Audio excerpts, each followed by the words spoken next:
Avant de commencer la vidéo, pensez à jeter un œil à la chaîne Petit Beurre qui se trouve dans la description. Vous pourrez y retrouver plein de surprises. Aujourd'hui encore, des découvertes sont faites tous les jours à travers le monde. Par exemple, beaucoup ont retrouvé d'anciens véhicules, engins de transport ou engins de guerre qui avaient été abandonnés des années auparavant. Nous allons en voir quelques exemples dans cette vidéo. Mais avant ça, bonjour à tous, c'est Monsieur Faucon et on se retrouve pour voir 5 véhicules abandonnés qui ont été trouvés. Juste avant, pensez à laisser un petit pouce bleu, à vous abonner à la chaîne et à activer les notifications en cliquant sur la petite cloche pour être au courant des sorties des prochaines vidéos. Numéro 1. On commence par un véhicule peu commun qui a été retrouvé en 2012 dans un marécage en Pologne. Il s'agit d'un char d'infanterie britannique qui avait été abandonné à cet endroit durant la Seconde Guerre mondiale et qui au fil du temps avait fini par être englouti sous le sol du marécage. Heureusement, il a finalement été trouvé et déterré plus de 60 ans plus tard. Cette découverte fut, vous l'imaginez bien, d'une grande importance pour l'histoire. En effet, ce char a été reconnu comme un Valentine MK9 et il est donc aujourd'hui l'un des rares chars de ce type existant encore dans le monde. Les experts pensent que ce char avait été donné par le Canada aux armées soviétiques, et c'est pour cette raison qu'il s'est retrouvé au beau milieu d'un marécage polonais.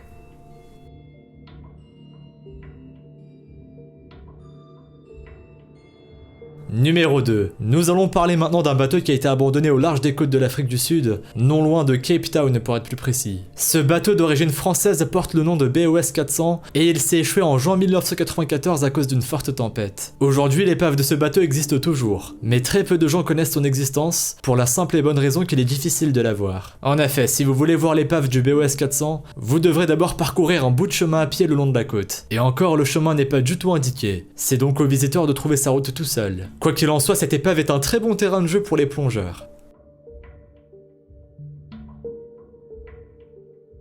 Numéro 3. Qui n'a jamais entendu parler de l'Orient Express? Vous le savez peut-être, ce train de luxe assurait depuis la fin du 19e siècle et jusqu'en 2009 une liaison entre Paris et Constantinople, aujourd'hui Istanbul, en passant par d'autres grandes villes d'Europe comme Vienne et Venise. Ce train a notamment servi de cadre à l'un des plus célèbres romans d'Agatha Christie, et depuis il est connu dans le monde entier, et beaucoup ont rêvé de voyager un jour à l'intérieur de l'un de ces wagons. Quoi qu'il en soit, l'Orient Express n'est aujourd'hui plus en circulation, mais l'un de ces trains a été retrouvé abandonné sur une voie ferrée en Belgique. Il est possible de pénétrer à l'intérieur, et croyez-moi, c'est une expérience à faire. Et oui, non seulement vous visitez l'un des trains les plus célèbres au monde, mais en plus, vous avez un bel aperçu de ce qu'étaient les voyages en train au XXe siècle dans un wagon luxueux.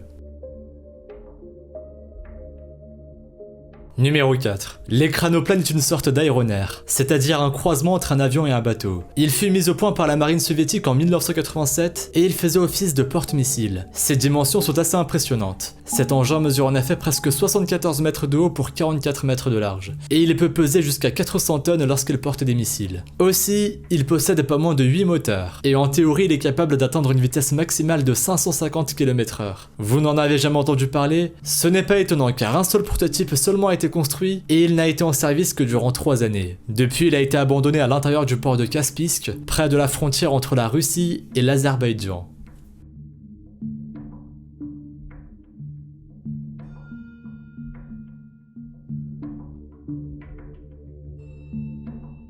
Numéro 5. On termine notre top avec l'exemple le plus curieux, mais aussi, vous allez voir, le plus glauque. Ceux qui ont voulu faire une promenade en forêt près de la ville de Châtillon en Belgique sont forcément tombés sur le cimetière de voitures de Châtillon, l'un des plus grands au monde. L'origine de cet endroit reste inconnue, et du coup, ce cimetière de vieilles automobiles abandonnées a des airs de mystère qui attirent de plus en plus de touristes et photographes. Et oui, certains pensent que toutes les voitures qui ont été entassées ici, et qui ne sont aujourd'hui plus que des vieilles carcasses rongées par la rouille, avaient été déposées durant la Seconde Guerre mondiale par des soldats américains qui comptaient revenir les chercher après la guerre pour les renvoyer chez eux. Si cette version est vraie, j'imagine que tous les véhicules abandonnés ont appartenu à des soldats décédés durant la guerre, et ça donne froid dans le dos. Quand je vous disais que c'était glauque, on comptait à l'origine plus de 500 automobiles réparties dans 4 cimetières différents. Mais depuis, le nombre de véhicules a drastiquement réduit, d'abord parce que certains ont été volés, ensuite parce que pour des raisons écologiques, beaucoup ont été retirés. Aujourd'hui, il reste seulement un cimetière sur les 4.